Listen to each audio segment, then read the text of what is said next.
A'udzubillahi minasyaitonirrajim. Bismillahirrahmanirrahim. Assalamualaikum warahmatullahi wabarakatuh. Terlebih dahulu saya nak memperkenalkan nama saya, iaitu nama saya adalah Nur Aiman Syafiq bin Baharudin, nombor matrik D183111173. Okey, hari ini saya serta ahli kumpulan saya akan membentangkan tajuk yang telah diberikan, iaitu penggunaan wang kertas ataupun lebih dikenali sebagai fiat money. Okey, insyaAllah untuk hari ini saya akan menceritakan tentang dua bahagian yang saya dapat, iaitu pengenalan ataupun definisi serta fungsi kategori wang fiat tersebut. Okey, jom kita pergi kepada pengenalan dan definisi dahulu. Okey, saya akan mulakan dengan bahagian pengenalan serta definisi dahulu. Okey, poin pertama, wang fiat adalah wang yang mempunyai nilai hanya kerana peraturan ataupun undang-undang kerajaan. Okey, maksudnya wang fiat ni dia ada nilai tetapi berdasarkan peraturan ataupun undang-undang yang telah ditetapkan oleh kerajaan. Okey, yang kedua, ianya juga merupakan wang kertas yang dicetak oleh kerajaan untuk memudahkan urusan jual beli. Okey, wang fiat atau lebih dikenal sebagai wang kertas sebenarnya dicetak oleh kerajaan sendiri untuk memudahkan penggunanya dalam melakukan usaha jual beli.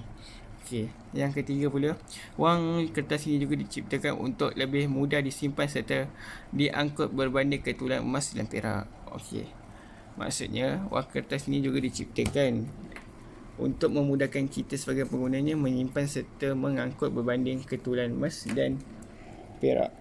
Kalau mengikut sejarah-sejarah, wang kertas mula dikeluarkan mengikut polisi monetary negara masing-masing tanpa disandarkan kepada emas.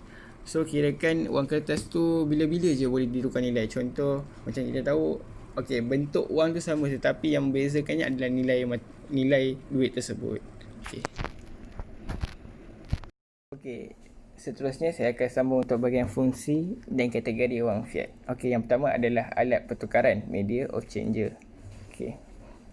Contoh yang saya dapat berikan adalah Saiful dan Aiman. Aiman ni sebagai pembeli, manakala Saiful ni sebagai penjual. Aiman ni dia nak beli roti canai kat Saiful sebab dia tahu yang Saiful ni jual roti canai. Dan Saiful pun beritahu kat Aiman bahawa harga roti canai tu adalah RM RM1. Dan Aiman pun memberikan duit RM RM1 kepada Saiful. Dan bila Saiful mendapat duit RM1 tersebut, maka Saiful kena berikan roti canai tersebut kepada Aiman. Dekat sini dapat dirumuskan bahawa ia merupakan satu platform di mana dapat melakukan pertukaran mengikut persetujuan dan di antara kedua-dua belah pihak, antara penjual dan juga pembeli. Yang kedua adalah penyimpan nilai atau lebih sebagai store of value.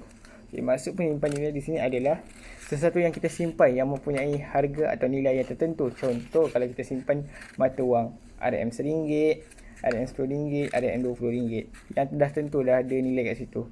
Lainlah kalau kita simpan kertas kosong, tinting kosong yang tak ada nilai kat situ. So kat situ kita dapat gambarkan bahawa contoh-contoh seperti ting serta kertas tu tak boleh dijadikan sebagai penyimpan nilai kerana dia tak ada value. Sebab kerana penyimpan nilai maksudnya dia menyimpan sesuatu barangan yang mempunyai harga atau nilai-nilai tertentu. Yang ketiga pula adalah unit kira-kira atau lebih sebagai unit of account. Saiful ni dia membuka satu perniagaan. Dia dah buka perniagaan dah lebih daripada 3-4 tahun. Dalam masa dia buka perniagaan tu, dia ada buat kira-kira. Contoh, hari ni keuntungan ni berapa, kerugian ni berapa yang dia kena berikan duit kepada para pekerja dia, atau berapa dia punya pendapatan hasil daripada pekerjaan dia. So maksud unit kira-kira adalah maksudnya kira-kiraan dalam bentuk perniagaan yang kita lakukan. Contoh macam saya beritahu lah, yang macam kita kira dari segi pendapatan kita atau sebagainya. Sekian dari saya. InsyaAllah rakan-rakan saya akan menceritakan lebih lanjut mengenai bahagian mereka masing-masing. Sekian, terima kasih. Assalamualaikum warahmatullahi wabarakatuh. Bismillahirrahmanirrahim. Assalamualaikum warahmatullahi wabarakatuh. Nama Muhammad Adam Afiq bin Muhammad Anwar. Nombor metrik D183-10794. Diploma Pengajian Islam. Okey, hari ni kita akan tengok kepada jenis-jenis wang kertas, iaitu fiat money. Yang pertama, wang fiat. Wang fiat adalah wang yang nilainya ditentukan oleh undang-undang dan bukan adanya barangan dan perkhidmatan. Contoh wang fiat ni, wang kertas. Dia merupakan simbol komoditi atau janji kerajaan. Dia macam janji Walaupun dipanggil dan dianggap wang kertas ni bukanlah wang yang sebenar. Dia bukan wang yang sebenar, wang kertas ni. Nota wang kertas adalah berasaskan janji untuk membayar wang sekiranya dituntut. Okay. Wang fiat ni dia dapat menyelesaikan beberapa masalah yang ada dekat dalam wang komoditi. Selain itu, wang kertas ni dia lebih mudah disimpan dan diangkut ataupun dibawa berbanding ketulan emas dan perak. Dia wang kertas ni senang lah, tengok apa bubuh. Ambil bubuh lah dompet je. Lepas tu nak bawa pergi mana senang. Tak macam ketulan emas. Ketulan emas dah lah besar. Apa nak kena bawa beg lagi. Susah lah.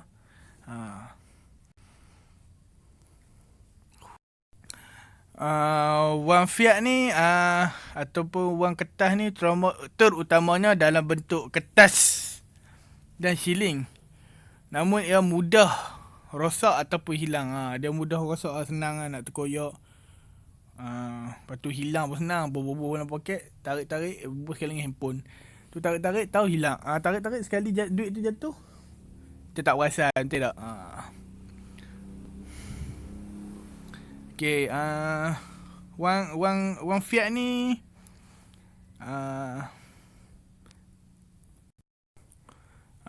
wang fiat ni dia mudah rosak kan. Dia mudah rosak dan cepat koyak. Okay, setengah macam kerajaan Malaysia dia telah mula menggunakan wang plastik, betul ya? Macam tempat tengok wang RM1. Wang RM1 tu tengok dia buat pada plastik dah kan. Mudah lah, payah dah nak terkoyak. Kalau terkoyak pun sebab ganas lah. Mungkin bergunting. Betul tu. Namun kelemahan wang kertas ni adalah ia bergantung kepada sistem undang-undang kerajaan yang mengeluarkannya. Sekiranya kerajaan tersebut jatuh, mata wang yang bergantung padanya akan turut serta-merta jatuh. Dia ikut pada kerajaan kat orang. Macam ikut ni kalau ini jatuh, dia pun jatuh kat duit tu. Okay. Yang kedua, wang komoditi. Wang komoditi ni ialah wang yang boleh digunakan sebagai medium pertukaran dan sebagai komoditi yang boleh didagangkan pada masa yang sama. Mata wang komoditi ni dia sering dilihat dia lebih stabil lah daripada wang kertas. Namun nilainya tapi dia punya nilai tu boleh berubah. Contoh wang komoditi macam emas, perak dan logam dan beberapa yang berharga yang lain. Lepas tu tak ada wang yang sempurna walaupun emas adalah yang paling hampir. Emas ni bukanlah aset cairan memandangkan ia berkembang lebih kurang 4% untuk dijual dan dibeli. Harga emas ni dia boleh berubah sangat tinggi jika sangat tinggi di pasaran. Dia boleh berubah murah, lepas tu tiba-tiba mahal. Ikut lah. Okey, yang seterusnya wang kredit. Wang kredit ini merupakan tuntutan terhadap orang, iaitu sama ada dari segi fizikal atau undang-undang, yang boleh digunakan untuk membeli barangan dan perkhidmatan. Dia macam apa ni? Dia boleh tuntut balik terhadap orang. Macam kita accident, kalau tak silap macam kita accident lah, lepas tu kita boleh tuntut. Macam tu lah wang kredit. Perbezaan wang kredit ni dia besar berbanding wang komoditi. dan fiat ada dua. Ia tidak dapat dibayar dengan segera. Apabila dituntut dan terdapat sedikit unsur risiko, nilai bayaran akan tidak sama dengan nilai yang disetujui semasa belian. Risiko ini perlu ditanggung kedua-dua pembeli dan penjual. Pembeli mungkin tidak dapat atau tidak mahu membayar sekiranya ini berdasarkan pembekal, dan pemberi khidmat tidak dapat terus menghasilkan barangan atau menawarkan perkhidmatan ini. Risiko kedua ialah masa. Wang kredit merupakan janji untuk pembayaran akan datang. Jika kadar faedah tidak dapat mengimbangi kadar inflasi atau deflasi dan nilai masa wang, penjual akan menerima nilai wang yang kurang berbanding yang sepatutnya. Begitu juga di sebaliknya. Okey. Bismillahirrahmanirrahim. Assalamualaikum warahmatullahi taala wabarakatuh. Alhamdulillah, saya Saiful Aiman dan saya akan menerangkan cara pelaksanaan wang, iaitu modus operandi. Yang pertama ialah bahan pertukaran. Maksudnya ialah bahan pertukaran merupakan satu perantara yang digunakan dalam perdagangan. Maksudnya dekat sini kan, kalau kita tengok dulu, zaman dulu, kita nak dapatkan satu barang itu, kita mestilah kena tukar dengan apa yang kita ada. Contoh, kita nakkan beras, kita kena tukar apa yang kita ada. Contoh, kita ada getah, kita tukar getah itu dengan beras. Itu pada zaman dahulu. Manakala zaman sekarang ni pula, kita tak gunakan sistem itu, kan? Kita menggunakan sistem mata wang. Kita nakkan satu barang, mestilah kita kena serahkan wang dan kita akan mendapatkan barang apa yang kita nak. Macam itulah. Dah tak, kita punya sekarang ni, zaman sekarang tak seperti zaman dahulu. Dan yang kedua ialah unit account. Maksud unit account ni ialah satu unit account adalah satu unit ukuran nombor piawai bagi nilai pasaran bagi barang.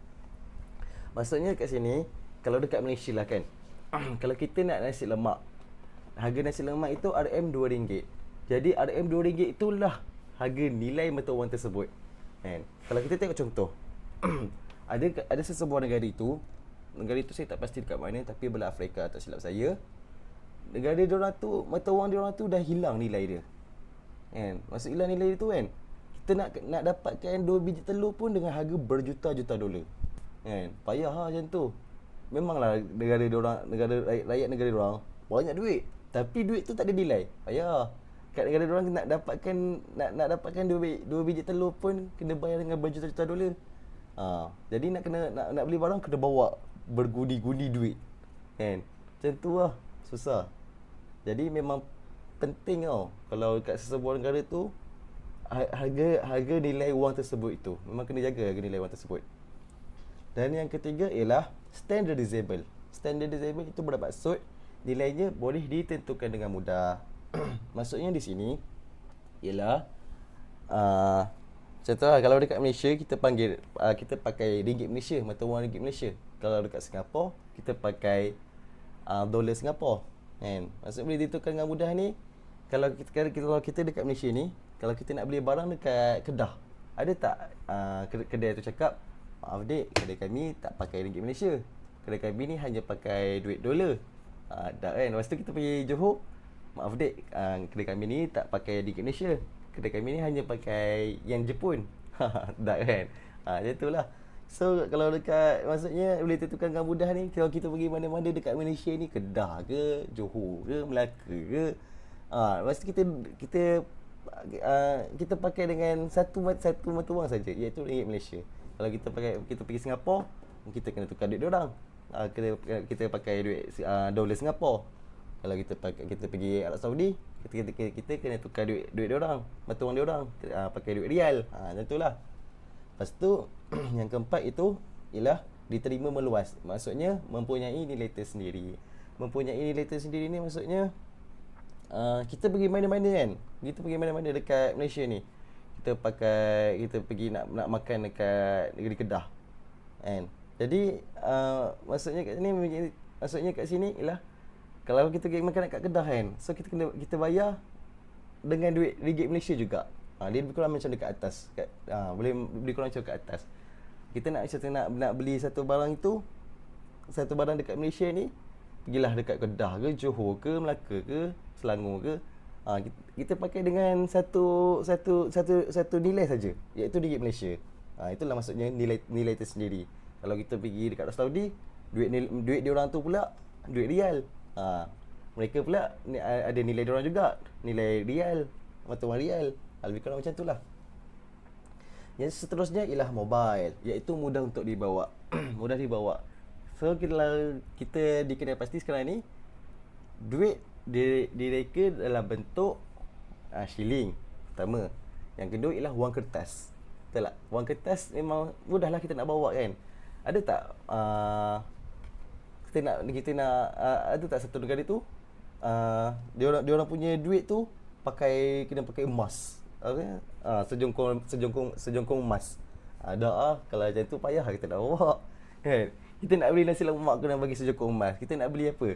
Kita nak beli pakaian kena bawa bagi sejongkong emas. Susah sebab kita nak bawa pun payah sebab benda tu berat kan. So kalau dengan mata wang kertas ni kita mudah untuk bawa, kita boleh simpan dan kita boleh bawa dengan mudah. Macam itulah maksudnya. Kita boleh bawa, contohlah kita pergi nak pergi mana-mana pun kita boleh bawa dengan mudah kan, tak payah. Yang terakhir ialah penyimpan nilai. Maksud penyimpan nilai ialah modal kewangan mestilah boleh disimpan dengan selamat. Maksudnya kat sini duit tu kita boleh simpan dengan selamat. Macam saya cakap sebelum tadilah kan, duit jokong emas kita boleh tak simpan dengan selamat? Payah kan. Contohlah kalau kita pakai duit jokong emas kan. Lepas tu kita nak beli nasi lemak, kita bawa lah banyak-banyak jokong emas tu. So orang jahat pun, pencuri, kita boleh nampak lah duit tu. Jadi kita nak bawa pun mesti takut. Contohlah kita bermusafir nak balik kampung, daripada Kedah nak pergi ke Melaka. Lepas tu berhenti kat RNR. Kata duit kita bawa duit banyak duit jokong emas kan. Kalau pakai duit emas lah, jokong emas tu kan. Lepas tu kita nak simpan dalam kereta, nak pergi tandas je pun mesti kita takut kan. Mesti takutlah kena pecah sebab nampak kita nak simpan dengan selamat pun takut tak boleh. Maksudnya macam itulah. Sekian daripada saya. Terima kasih. Seterusnya saya akan menerangkan tentang kelebihan dan kekurangan wang kertas, iaitu fiat money. Kelebihannya, satu, sebagai sistem barter atau pertukaran barang. Yang kedua, tahan lama. Yang ketiga, dapat menyelesaikan masalah dengan lebih cepat. Sebenarnya kekurangan, satu, bergantung kepada sistem undang-undang atau kerajaan yang mengeluarkannya. Kedua, mudah untuk dipalsukan wang tersebut. Yang ketiga, perlu ditambah dari semasa ke semasa untuk mendapatkan suatu barang. Saya terangkan dari sudut kelebihan dulu. Sudut kelebihan yang pertama sebagai sistem barter atau pertukaran barang, iaitu maksud pertukaran barang dengan barang yang lain. Ini wang kertas ditukarkan dengan barang. Hal ini memudahkan lagi untuk kita untuk membeli barang yang diinginkan, iaitu keperluan ataupun kehendak. Perbezaan pada zaman dahulu dan zaman sekarang, iaitu pada zaman dahulu menggunakan sistem barter. Ini barang kita dengan barang orang lain yang kita nak beli akan ditukarkan. Tapi sekarang hanya menggunakan wang kertas sahaja untuk membeli satu barang. Seterusnya, tahan lama. Tahan lama ni dapat digunakan sepanjang hayat dan juga berterusan sehingga ke waris yang seterusnya. Maksud, bila kita meninggal dunia, kita mempunyai harta yang banyak akan diwarisi oleh anak kita. Dan seterusnya akan diwarisi yang seterusnya. Kemudian, apabila bersedekah menggunakan wang kertas, pahala bersedekah itu akan berterusan selagi kita bersekuah dalam bersedekah. Seterusnya, yang ketiga, dapat menyelesaikan masalah dengan lebih cepat. Pada zaman sekarang ni, dengan wang kertas sahaja, semua masalah boleh diselesaikan dengan kadar segera. Sebagai contoh, bila kita nak beli satu barang, rumah, kereta ataupun apa-apa barang yang kita nak beli lah, kita boleh menggunakan wang kertas sahaja. Masalah tersebut akan selesai. Kita beli, dengan wang kertas kita dapat barang tu. Dengan semudah saja. Dengan mudah begitu saja. Okey. Seterusnya ada bahagian kekurangan pula. Bergantung kepada sistem undang-undang kerajaan yang mengeluarkannya. Jika sekiranya kerajaan tu jatuh, maka mata wang kertas tersebut akan jatuh. Hal ini kita dapat lihat dari sudut bila permintaan itu rendah, permintaan barang tu, kuantiti barang tu sedikit, maka harga akan jadi naik lah. Jadi apabila kita minta permintaan barang tu tinggi, harga akan jadi rendah. Sebab kita kena bergantung antara satu sama lain lah. Kita tengok kalau kuantiti harga dengan harga barang tu. Kuantiti barang dengan harga tu. Okey, seterusnya yang kedua, mudah untuk dipalsukan wang tersebut. Orang dari luar negara mudah memasukkan wang kertas dengan menggunakan teknologi yang canggih. Bagi orang luar negara tu senanglah dia nak palsukan wang kertas kita ni sebagai rakyat Malaysia. Tetapi bila dia datang ke Malaysia, wang kertas yang dia palsu tu tidak punya nilai dan tidak dapat diganti ke bank yang berada di Malaysia ni. Sebab apa? Kat Malaysia ni kita ada ciri-ciri keselamatan dan berkualiti tinggi. Okey, untuk kita boleh tengok kat ringgit Malaysia tu, kita boleh nampak cetakan timbul. Kita boleh tahu ciri-ciri, nak tahu dia palsu atau tulen tu, kita boleh tengok kat situ ada cetakan timbul, potret tanda bayang dan petak kilap warna. Situ kita boleh tengok. Boleh kita tahu tulen atau palsu wang tersebut. Okey, hal ini boleh menyebabkan apabila kita mencetak, menyimpan dan mengedarkan wang palsu adalah merupakan suatu jenayah. Okey, last sekali, perlu ditambah dari semasa ke semasa untuk mendapatkan suatu barang. Jika barang yang kita beli itu adalah rumah yang kita sebagai penyewa, perlulah untuk kita membayarnya setiap bulan, iaitu secara ansuran. Sebab apa? Duit tu kita perlulah tambah dari semasa ke semasa ini, dari bulan ke bulan, sebab secara ansuran lah, sebab kita bayar sewa, kita perlu bayar duit tu kepada penyewa.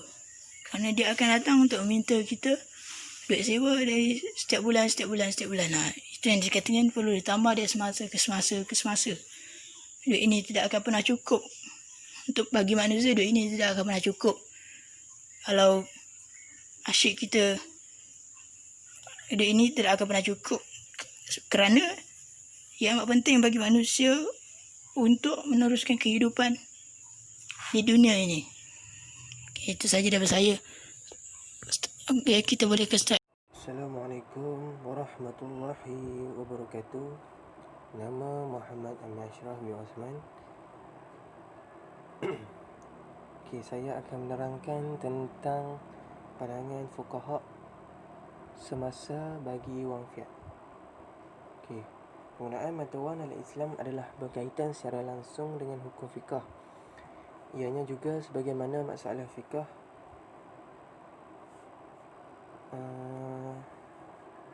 yang lain tidak sunyi dari khilaf di dalam keharusan menggunakannya, dan juga jenis mata wang yang dibenarkan di sisi syarak.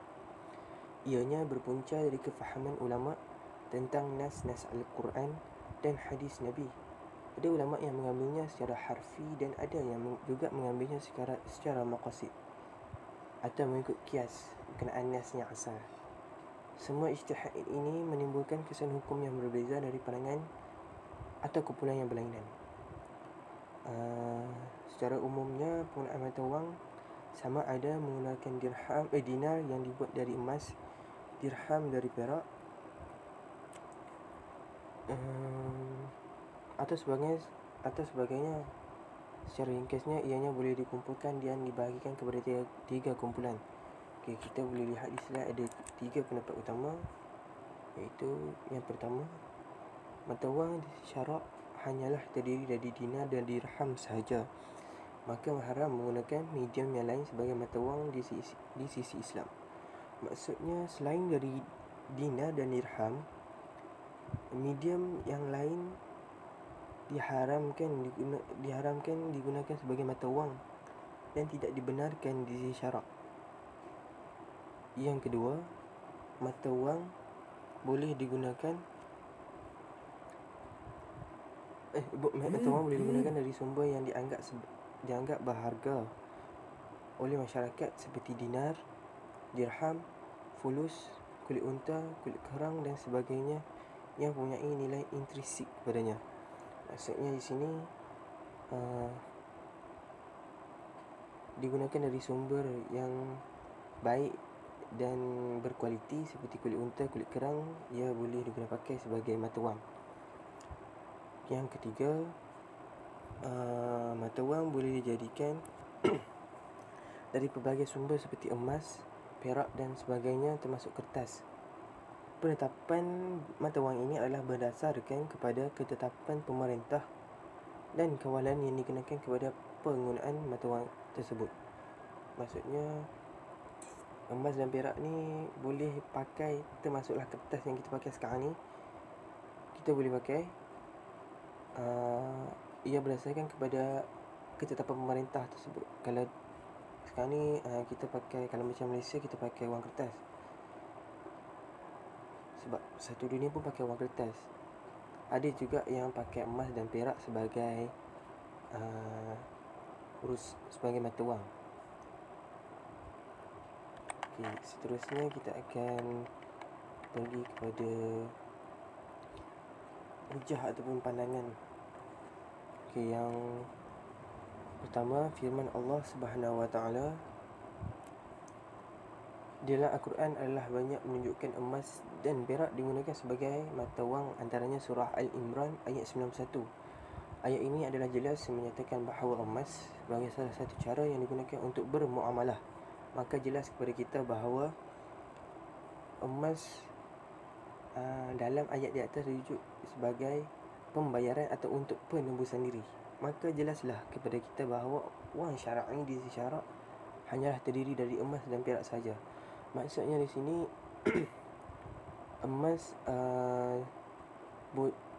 adalah salah satu cara sebagai untuk kita bermuamalah, berjual belilah muamalah ni, dan sebagai pembayaran atau penembusan diri.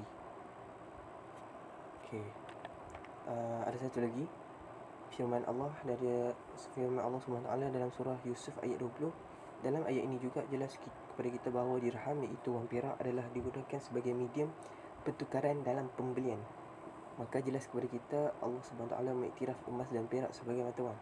Maksudnya dalam ayat ini menjelaskan kepada kita bahawa dirham iaitu wang perak adalah sebagai pertukaran dalam pembelian. Maksudnya kita beli barang, maksudnya di situ kita ada pertukaran lah, wang dan barang, macam tu. Okey, kita akan pergi kepada kesimpulan. Okey, apa yang kita dapat kesimpulannya?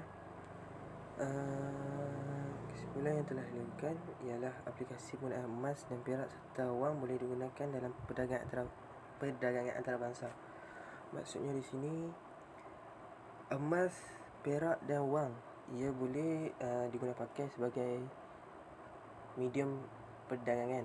Maksudnya kita boleh pakai untuk berdagang, untuk berjual beli, bermuamalah di dalam antarabangsa, sebagai medium yang orang boleh memahami, orang boleh faham tentang wang fiat. Okey, nilai emas yang stabil dapat dijadikan sebagai alat tukaran untuk mendapatkan barangan di peringkat antarabangsa. Maksudnya apabila nilai emas ataupun wang perak ataupun perak yang stabil dapat dijadikan sebagai alat tukaran. Alat tukaran seperti macam kita nak beli barang di peringkat antarabangsa, dan kita pun orang kata sebagai tukaran jugalah, kita bermuamalah, kita kita bagi duit ke orang, lepas tu kita dapat barang. Macam itulah pertukarannya. Lepas tu ia juga dapat dijadikan alternatif untuk menggantikan dolar yang digunakan pada masa kini. Macam kalau belah-belah Eropah, di Amerika, mereka memakai dolar, kita pakai ringgit Malaysia. Sama je dia punya nilai, tapi bezanya pada ringgit dan dolar. Dan satu lagi, kalau tak silap, dia berbeza kepada harga duit lah. Macam duit dolar sekarang ni mungkin mahal sikit daripada ringgit. Okey. Dalam situasi begini, ekonomi yang bebas melakukan sebarang transaksi. Maksudnya ekonomi pun boleh berkembang dengan maju kerana mempunyai wang yang boleh digunakan pakai sebagai medium untuk pertukaran, dan boleh membangunkan sebuah negara menggunakan mata wang yang dikatakan efisien lah untuk kita, untuk gunaan seharian. Kalau kita tak ada wang, kita tak boleh nak beli macam-macam kan. Macam nak beli makanan, kita perlukan wang. Nak beli baju, perlukan wang. Semua perlukan wang untuk sebagai alat bermuamalah. Di dalam memastikan keadaan ekonomi sentiasa terkawal dan menepati norma-norma ekonomi Islam, kita sebagai umat Islam ni perlu ataupun menggunakan wang sebagai perantaraan kita di dunia inilah. Macam kita nak kelangsungan hidup, mestilah kita nak ada wang.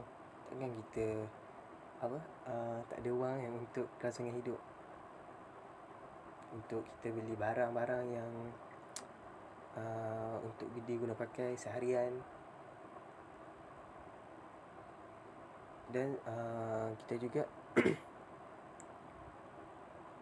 boleh menggunakan wang sebagai salah satu daripada sumber kita untuk kita menzakatkan atau memberikan kepada orang yang memerlukan.